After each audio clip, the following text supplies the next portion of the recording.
All things prospered in heaven for many years, neither were there great wars on earth, nor famines, nor epidemics. And the lords of the earth had sufficient Lewis for all the Faithists, so as to control the hin marriages to bring forth sons and daughters who would rejoice in heaven.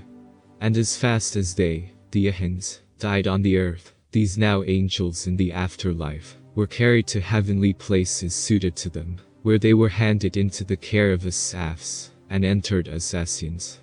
But the lords appointed no Lewis over the barbarians, and only commanded the Ashars to watch for their unbelieving spirits in the hour of death, and, if possible, to bring them to the organic places of God Neph in horde, and mostly they were.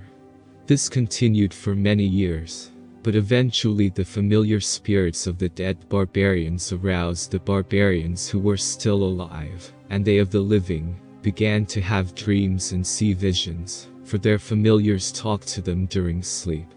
And when this became common, Jehovah said, "Behold, the time has come to appoint Lewis to abide with the barbarians.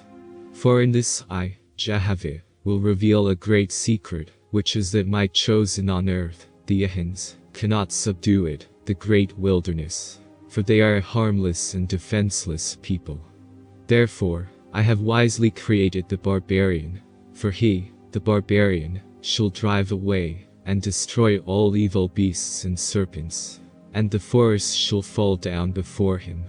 And for this purpose of subduing the wilderness at large, the Lewis shall select marriages with the intent of raising up great kings and queens.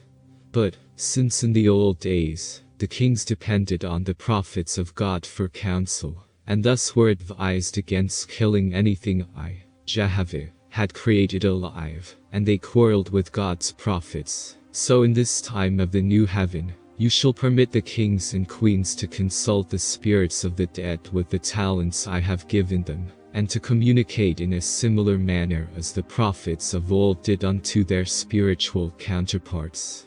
And thus, this communication between the dead and the barbarians, even this was done also. And the barbarians were attended by familiar spirits, many of whom took upon themselves any name pleasant to the ear, some of them calling themselves God or Lord, or after the name of some great king of the past. And these familiars, being stupid, which is to say, devoid of wisdom, and, in general, possessing a spirit of stupor, with little to no spiritual intelligence or mental acumen, they strictly supposed themselves to be such persons. And Jehovah allowed such self-deception to occur as the intended result of the familiar spirits' stupid impressions was to inspire the barbarians to believe they were attended by gods or lords, or by the spirits of kings or queens. And it was so, and they held up their heads, and began to think. For as it had been said by the gods of ancient times, some are led by flattery, some by self-conceit, some by duty, some by love of righteousness. But there are others who can be led to self-improvement, by persuading them they are specially chosen by some god or lord, or the spirit of a famous king or queen, to work wonders. Pondering upon a precedent for such indirect inspiration, God Neph said, "There was a certain sick man who could not be cured by the physicians. And a foolish woman came along, seeing visions, and said to the sick man, 'Tomorrow you shall be healed. God has been trying you, but you have proven yourself in soul, and your God will withdraw the spell of your infirmity. Behold, your God stands beside you.' Now on the following day, the sick man put forth his own spirit, rose up and was well. For which reason, it has been acknowledged, that even deceit may accomplish what truth could not.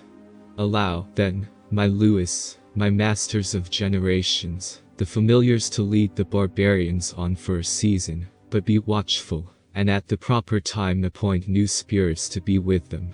God Neph said, "And unto my marshals, instruct the lords, that the time has now come to reveal to mortals, especially to the Ahins, the 7 tetrachs. For, as the Ashars are withdrawn apace, so shall mortals advance apace. Which is to say, These are the inheritances of all men born on the earth.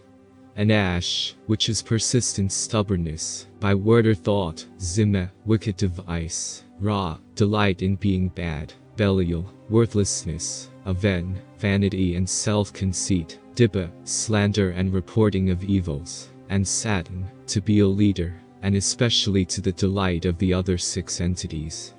These 7 expressions are the members of the beast of all men and women under the sun, nor is any one without them in some manner or degree. Go, therefore, to the lords and say to them, Jehovah has set the beginning of the resurrection through Af, his son, chief of the ark of Noah, to lay the tetrarchs on the shoulders of mortals. For mortals shall be made aware of the tetrarchs and learn to take responsibility for them. And all, whether as mortals or angels, must transcend these expressions of the beast in order to inherit the higher heavens. The marshals of the council provided messengers who were immediately sent down to the different divisions of the earth, for the tetrarchs were some of the words selected in heaven to be given as everlasting names, by which, in after ages, the tribes of Faithists could be discovered, and they were given alike to the Faithists of Gautama, Japheth, Shem and Ham, who were the sons of the ark of Noah preserved on the earth in that day. For these words, inherited by the Hebraic, Vedic and Algonquin languages, were provided to be synonymous till the coming of the Cosminier.